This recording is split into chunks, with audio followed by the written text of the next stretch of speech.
Question number 4 का अध्ययन करेंगे। यहाँ पर निम्नलिखित बाकियाँ सीमा लिमिटेड की बही में से तारीख 31/3/2017 के दिन ली गई है। इन बाकियों पर से कंपनी कानून 2013 के परिशिष्ट 3 के अनुसार कंपनी का 31/3/2017 के दिन पक्की तलपट की संपत्तियां दर्शाता पत्रक है। ये बाकियां लिखी हुई हैं चालू विनियोग, अल्पकालीन लोन और अन्य चालू संपत्ति, स्थायी संपत्ति, रोकड़ और रोकड़ समकक्ष माल सामग्री, व्यापारी लेना, अन्य बिन चालू संपत्ति, बिन विनियोग और यहाँ पर स्थायी संपत्ति, अदृश्य और दीर्घकालीन लोन धिराण दिया हुआ है।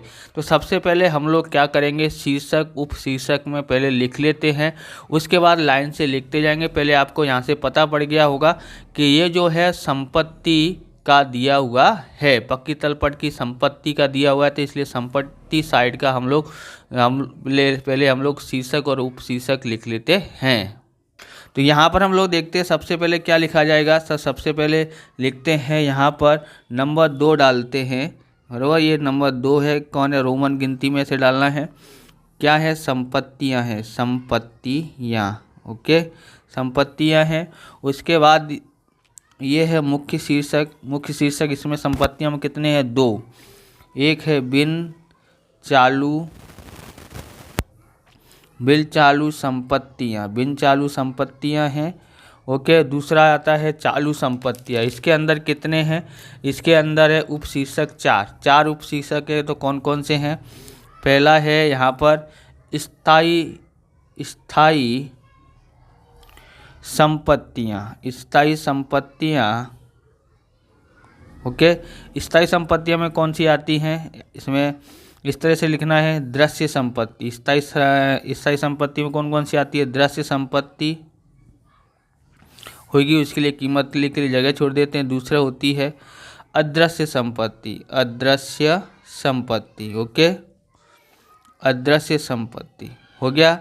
अब दूसरा जो होता है यहाँ पर नंबर, यहाँ पर ABCD में डालते हैं, A और यहाँ पर B, ओके, B क्या आएगा, बिन चालू विनियोग आता है, बिन चालू विनियोग, ओके, बिन चालू विनियोग आएगा। C में लिखते हैं दीर्घकालीन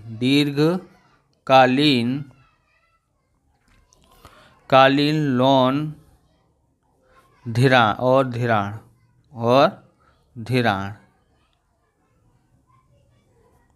फिर चौथा आता है यहाँ पर अन्य बिन चालू संपत्तियाँ,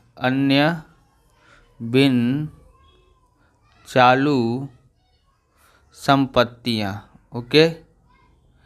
तो यहाँ पर 4 याद करना है, एक स्थायी संपत्ति या दूसरा है बिन चालू विनियोग और दीर्घकालीन लोन धिराण और अन्य बिन चालू संपत्तियाँ। याद हो गया होगा, बराबर। स्थायी संपत्ति में 2 दृश्य और अदृश्य आता है, फिर बिन चालू विनियोग, दीर्घकालीन लोन धिराण, अन्य। या शॉर्टकट में याद करना हो तो यानी स्थायी संपत्ति, बी यानी बिन चालू विनियोग और बराबर। आधे अक्षर का याद कर लेने, एक अक्षर का याद कर लेने का, तो इसे हमारा शॉर्टकट में याद हो जाएगा, ओके।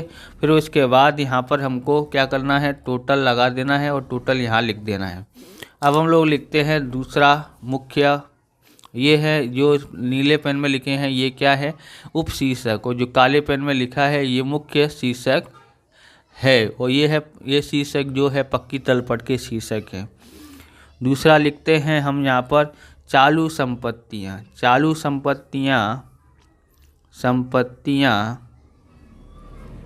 में कौन कौन से उपशीर्षक आएंगे, तो A चालू विनियोग, ओके। फिर वो दूसरा आता है B में माल सामग्री।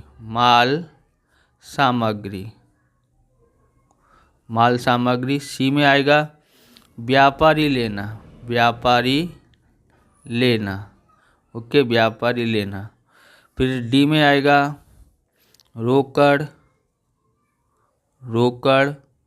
और रोकड़ समकक्ष।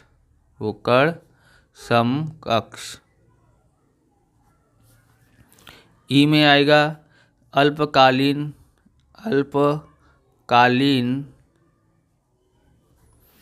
अल्पकालीन लोन और धिराण, अल्पकालीन लोन धिराण। और एफ में आता है अन्य चालू संपत्तियाँ, अन्य चालू संपत्ति। तो यहाँ पर देखोगे ये तीन जो है ना, ये आपको याद हो जाएंगे। देखो बिन चालू विनियोग तो इधर आ जाएगा, चालू विनियोग हो गया ये वाला।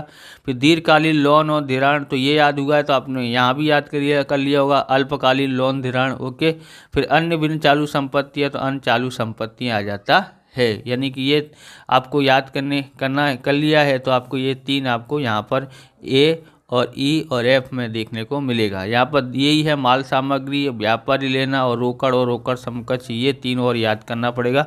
शॉर्टकट में याद कर सकते हो तो ऐसे याद कर सकते हो, चा मा ब्या। ओके, चा यानी चालू संपत्ति, मा यानी माल सामग्री और ब्या यानी व्यापारी लेना।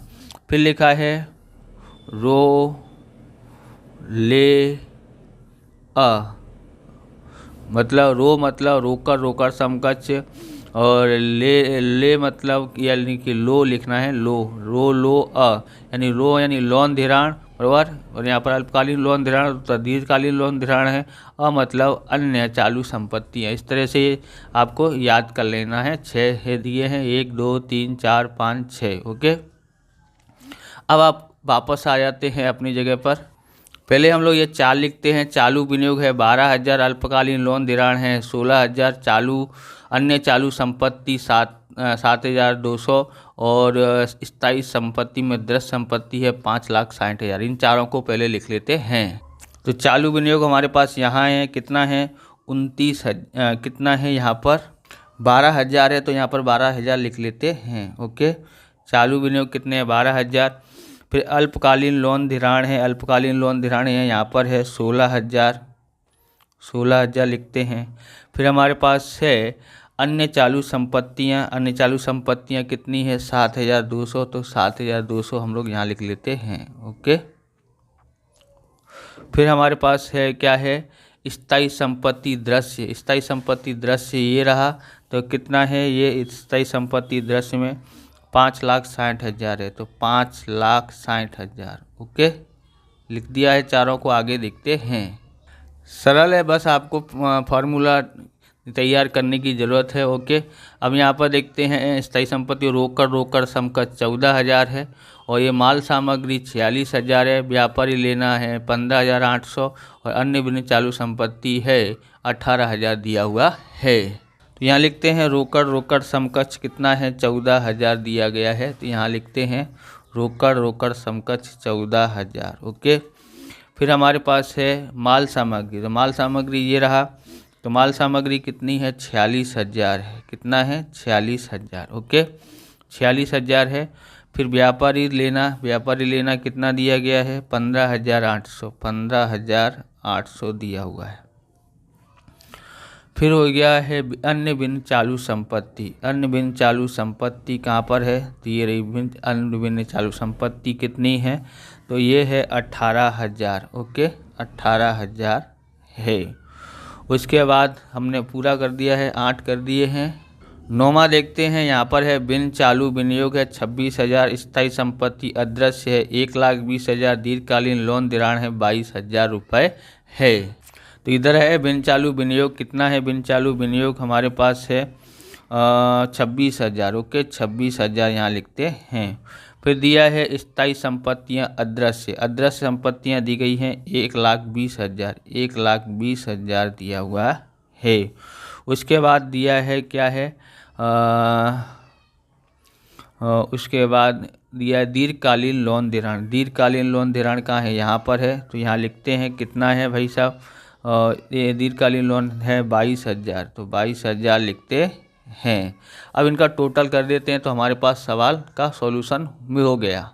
टोटल करते हैं तो 5,60,000 है, 5,60,000 प्लस 1,20,000 प्लस फिर 26,000 प्लस 22,000 प्लस 18,000 कितना आता है यहाँ पर 7,46,000 आया है। तो यहाँ इसका टोटल हम लोग कहाँ लिखेंगे, यहाँ पर 7,46,000 इधर लिखते हैं। ओके, 7,46,000 इधर का टोटल कर लेते हैं और इधर लिखेंगे कितना लिखेंगे 12,000 plus 46,000 plus 15,800 plus 14,000 plus 16,000 plus 7,200 कितना आता है 1,11,000 आता है। तो इन दोनों को टोटल करते हैं 1,11,000 प्लस 7,46,000। ओके, कितना आता है यहाँ पर तो 8,57,000 आता है। टोटल कितना आएगा यहाँ पर 8,57,000 इसका टोटल आता है। ओके, इसका लिखेंगे यहाँ पर कुल योग। इतना सिंपल सा है। इस प्रकार से ये वीडियो पूरा होता है। अगर आपको हमारा वीडियो अच्छा लगे तो लाइक करें, शेयर करें, कमेंट करें। चैनल पर नए हैं चैनल को सब्सक्राइब करें। मिलते हैं नेक्स्ट वीडियो में। जय हिंद, जय भारत, वंदे मातरम।